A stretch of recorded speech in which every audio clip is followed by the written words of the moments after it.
یہ عمران خان کا، تحریک انصاف کا، پاکستانیوں کا یہ جو مسئلہ ہے، یہ مسئلہ اصل میں ہے کیا؟ بڑا سادہ سا مسئلہ ہے آزادی کا. اب آزادی سنتے ہیں نا، اب آزادی دیکھیں، اگر تھوڑی سی اس کی تعریف ہمیں سمجھنی ہوگی، اور میری خواہش ہے کہ جو لوگ سن رہے ہیں وہ سمجھ جائیں کہ آپ اپنی پیدائش کے عمل پر ذرا سا غور کریں. ماں کے پیٹ میں 9 مہینے تک ماں مشکل میں رکھتی ہے، خوراک دیتی ہے، تکلیفیں برداشت کرتی ہے. جب بچہ اس دنیا میں آتا ہے تو سب سے پہلا کام کیا ہوتا ہے کہ اس کی ماں کے ساتھ یہ جو کارڈ ہے، نان امبلیکیبل کارڈ، اسے کاٹا جاتا ہے، یعنی بچے کو آزادی ملتی ہے. اب اگر وہ بچہ ماں سے الگ ہو کے آزاد ہو رہا ہے تو یہ اس کا فطری حق ہے. اب یہ سوچنے کی، سوال کی، یہ سارے ہمارے بنیادی حقوق ہیں. یہ عمران خان جیل میں کس وجہ سے بیٹھا ہوا ہے؟ یہ آزادی نہیں ہے. پاکستان میں آپ 2 نام نہیں لے سکتے، جنرل عاصم منیر اور عمران خان. آپ 24 کروڑ لوگوں کے پاس جب یہ حق نہ ہو کہ 2 نام آپ نہ لے سکیں، تو آپ کی زندگی کا ایسا فائدہ کہ جہاں آپ سوچ نہ سکتے ہو، آپ کے خیالات آزاد نہ ہو، بول نہ سکتے ہیں. باقی مہنگائی، بے روزگاری تو چلے وہ بعد کے مسائل آئیں گے نا. یہ تو فطری آپ کی آزادی چھینی جا رہی ہے. اور اسی آزادی کی وجہ سے آج دیکھیں صابر شاکر کہاں بیٹھے ہیں، ڈاکٹر محیط کہاں بیٹھے ہیں، میں کہاں ہوں، آپ لوگ کہاں ہیں. یہ ہم چند مثالیں ہیں. عمران خان تو پھر ہم لوگوں سے زیادہ آزاد ہے، وہ تو بول سکتے ہیں کھل کے. اب اس سارے مسئلے میں دیر کیوں ہو رہی ہے؟ اب اس کا دیکھیں سب سے امپورٹنٹ سوال ہے، اور اس میں ظلم کے خلاف جتنی آپ دیر کریں اتنی بڑی قربانیاں دینی پڑیں گی. اب جو ہم قربانیاں دے رہے ہیں وہ چونکہ ہم نے دیر کی ہے کافی، اس وجہ سے ہمیں یہ ساری قربانیاں دینی پڑ رہی ہیں. اب عمران خان نے تو دیکھیں وہ سارے وہ کام کر دیے ہیں جو ان کے کرنے کے نہیں تھے. یہ جو ہم کہتے ہیں نا آنکھوں کا آپریشن کر دیا عمران خان نے، یہ عمران خان کا کام تو نہیں تھا، لیکن عمران خان نے کر دیا.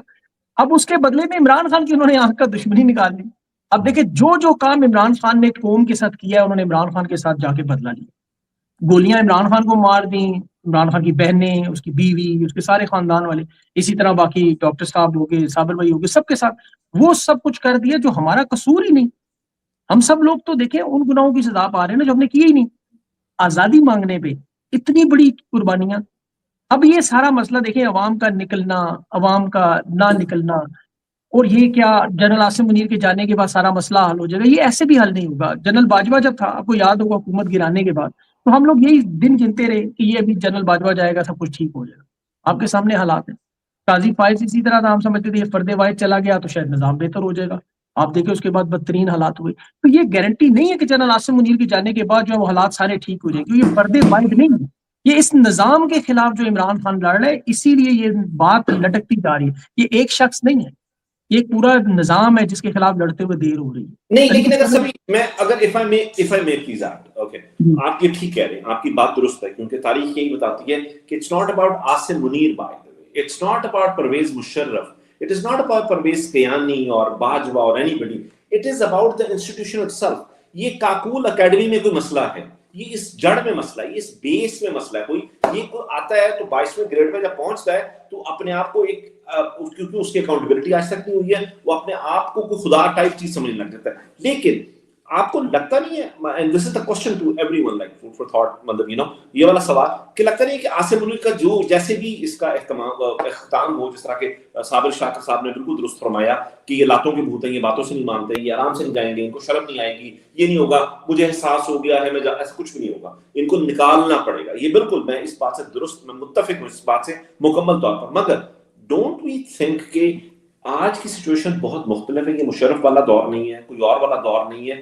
جس وقت the day that he goes, like he leaves the office or however مطلب ان کا ٹینیور جو وہ ختم ہوتا ہے، تو آپ کو لگتا ہے کہ اتنے زیادہ ڈینٹ پڑ چکے ہوئے ہیں کہ اب شاید اور کوئی وہ چیزیں نہ کر سکے. میں یہ سمجھتا ہوں، میری اوپینین یہ ہے and you all can disagree with that، کہ یہ آخری چیف ہے جو اتنی ایبسولوٹ پاور کو انجوائے. لوگوں کو، مجھے، آپ کو اور ہماری طرح کے سینکڑوں لوگوں کو جو اس پورے پروسیس میں پھنسے ہوئے ہیں، ہمیں وہ آئیڈیاز پیدا کرنے ہوں گے جن آئیڈیاز سے انسٹیٹیوشنل امپروومنٹ ہو سکتی. فور انسٹنس جب غصہ ہمیں چڑھتا ہے، پھر آپ اس چیز کو دیکھ لیں کہ اگر آپ انٹرنیشنلی اسپیکنگ میں الفاظ کا جو ہے نا، الفاظ کا جو ہیر پھیر ہے اس کو میں کلیریفائی کرنا چاہتا ہوں. اس وقت دنیا میں جب ڈسکشن ہوتی ہے وہ کہتے ہیں Pakistan has decided to join the board of peace. Pakistan جو ہے وہ اپنے ٹروپس بھیج رہا ہے انٹرنیشنل اسٹیبلائزیشن فورس میں. آپ بھی یہی کہتے ہیں، ویسٹ کے لوگ بھی یہ کہتے ہیں. پاکستان نہیں بھیج رہا، پاکستان نے نہیں فیصلہ کیا انٹرنیشنل یہ اس میں پیس بورڈ کو جوائن کرنے کا. جنرل عاصم منیر نے اپنے ذاتی مفادات میں یہ فیصلہ کیا ہے کہ میں پیس بورڈ جوائن کر لیتا ہوں بیکاز میرا لیوریج اور میری پوزیشن امریکن اسٹیبلشمنٹ کے ساتھ اور ڈونلڈ ٹرمپ کے ساتھ امپروو ہو جاتی ہے. ٹھیک ہے, یہ کوئی پاکستان کی فوج نے فیصلہ نہیں کیا, یا وہ فیصلہ نہیں کر رہے کہ ہم چلے جائیں گے غزہ میں جا کے یعنی حماس کو ڈسارم کرنے کے لیے, وہ ابھی بھی ظاہر نہیں جانا چاہتے. ہمیں یہ دیکھنا پڑے گا کہ فوجی ہمارے میں سے ہیں, ہمارے ہی بھائی بند ہمارے گھروں میں سے فوج میں ہیں, ہم سب کے جاننے والے کزنز, بھائی, رشتہ دار, انکلز جو ہیں وہ فوج میں ہیں, اور ہمارا ان سب کے ساتھ تعلق ہے. ہم نے جیسے کہتے ہیں نا انگریزی میں بریکنگ بریڈ, ہم نے ان کے ساتھ کھانے کھائے ہیں, کافیاں پی ہیں, ہمارے گھروں میں آنا جانا ہے. ہم ایک قوم ہے اور فوج اسی قوم کے اندر سے آتی ہے. مسئلہ ہے فوج کے ڈھانچے کا. اور آپ کو پتا ہے کہ میرے سے جو شدید نفرت ہوئی ہے آئی ایس آئی کو اس لیے ہوئی ہے جب میں نے آج سے بہت مہینے پہلے کہنا شروع کر دیا کہ آئی ایس آئی کے ڈھانچے کو ریسٹرکچر کرنے کی ضرورت ہے. D G I S I جو ہے وہ ایک سویلین ہونا چاہیے, وہ ایک ڈسٹرکٹ مینجمنٹ کا آفیسر ہو سکتا ہے, وہ پولیس کا آفیسر ہو سکتا ہے. اگر وہ فوج سے ایک جنرل آتا ہے تو واپس فوج میں نہیں جا سکتا, روٹیشن نہیں ہوگی, اس کو ریٹائر ہو کے یہاں آنا ہوگا, وہ سویلین بن جائے گا. اور آئی ایس آئی جو ہے اسے سپریم کورٹ آف پاکستان اور پاکستان کی ہائی کورٹ کے سامنے اسے تابع ہونا ہوگا. جب اس کو ہائی کورٹ, اسلام آباد ہائی کورٹ بلائے گی, D G I S I کو اس کے سامنے آنا ہوگا, ڈی جی سیز کو آنا ہوگا. کوئی آپ ماورا نہیں ہو سکتے. کیا ہندوستان میں اگر را کو یا آئی بی کے چیف کو ہندوستان کی سپریم کورٹ بلا لے تو آپ کے خیال نہیں جائے گا؟ صبح جائے گا, اٹھا دوڑتا جائے گا وہاں پہ. اس کا کیا مطلب ہے کہ را جو ہے وہ پاورفل ایجنسی نہیں ہے. تو جب میں نے اس قسم کی اسٹرکچرل باتیں کی تو ان کو بہت آگ لگی, اور یہ میرے اب یوٹیوب کو بھی دبا رہے ہیں, میرے پیچھے پڑے ہوئے ہیں, مجھے کوئی ایکسٹرا ڈائٹ کی بات کرتے ہیں, کبھی کیا کرتے ہیں. اصل ایشو کیا ہے؟ اصل ایشو ہے کہ جنرل عاصم منیر کو گالیاں نکالنے سے یا فوج کو جو لوگ برا کہتے ہیں فوج کا مسئلہ ہے, فوج کا مسئلہ نہیں ہے, یہ اسٹرکچر کا مسئلہ ہے. جب تک ہم اس اسٹرکچر کی ڈائسیکشن نہیں کر پائیں گے کہ ہم نے اس ڈھانچے کو امپروو کیسے کرنا ہے, ٹھیک ہے نا. فوج کو اکاؤنٹیبل ہونا چاہیے. جب فوج اکاؤنٹیبل ہوگی تو ماشاءاللہ پاکستان کی فوج زیادہ طاقتور ہوگی. پاکستان کی فوج کو اپنا ایک chairman joint chief of staff چاہیے, اس کو اس قسم کا ایک پرپیچول آرمی چیف نہیں چاہیے. پاکستان کے جنرلز کو اپنے وقت پہ ریٹائر ہونا ہے. ہر آرمی چیف اپنی 3 سال کی مدت مکمل کرے. کوئی آرمی چیف کو کسی بھی صورت میں ایکسٹینشن نہیں ملنی چاہیے. جب عمران خان نے آرمی چیف کو ایکسٹینشن دی انہوں نے غلط کیا, جب کسی اور نے کسی کو ایکسٹینشن دی انہوں نے غلط کیا. تو یہ بنیادی طور پہ جو اسٹرکچرل مسائل ہیں نا, انہیں ہمیں پلیس کرنا ہوگا. مطلب پالیٹکس آف ایکسپیڈینسی میں ابھی میں دیکھ رہا ہوں, اب دیکھیں شیخ وقاص بہت اچھے آدمی ہیں, بہت انٹیلیجنٹ آدمی ہے. بلوچستان کے اوپر انہوں نے ایک اسٹیٹمنٹ دے دی ہے کہ یہ دہشت گرد ہیں فلاں. کسی بھی امپورٹنٹ پالیٹیشین کو اس وقت بلوچستان پہ خاص کر کے جو پاکستان کی سب سے بڑی سیاسی جماعت ہے جس کی ذمہ داری ہے, اس طرح سے بلیک اینڈ وائٹ پوزیشن نہیں لینی چاہیے. بلوچ بھی ہمارے بھائی ہیں. کیا ہم چاہتے ہیں کہ بلوچستان, ہم تو نہیں چاہتے یہ بلوچستان الگ ہو جائے, تو ہمیں ان کو اس دھارے کے اندر, پالیٹکس کے دھارے میں لانے کی ضرورت ہے.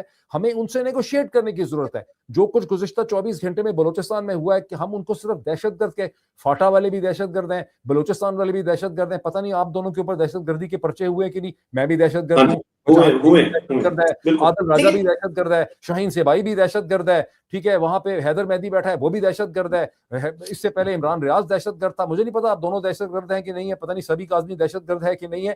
لیکن ابھی آپ کو پتا ہے ایک جگہ محسن نقوی صاحب نے وہاں پر بات کرتے ہوئے سرفراز بگٹی کے ساتھ بیٹھ کے انہوں نے پریس کانفرنس کی, یہ حملہ جو ہوا ہے بی ایل اے کا, انہوں نے کہا یہ نارمل دہشت گرد نہیں تھے, یہ اب نارمل قسم کے دہشت گرد. ایک نئی ٹرم ان مائنڈ کر لی ہے. مطلب ایک ہندوستان کے دہشت گرد ہیں, ایک خوارج کے دہشت گرد ہیں, اب یہ اب نارمل قسم کے دہشت گرد تھے.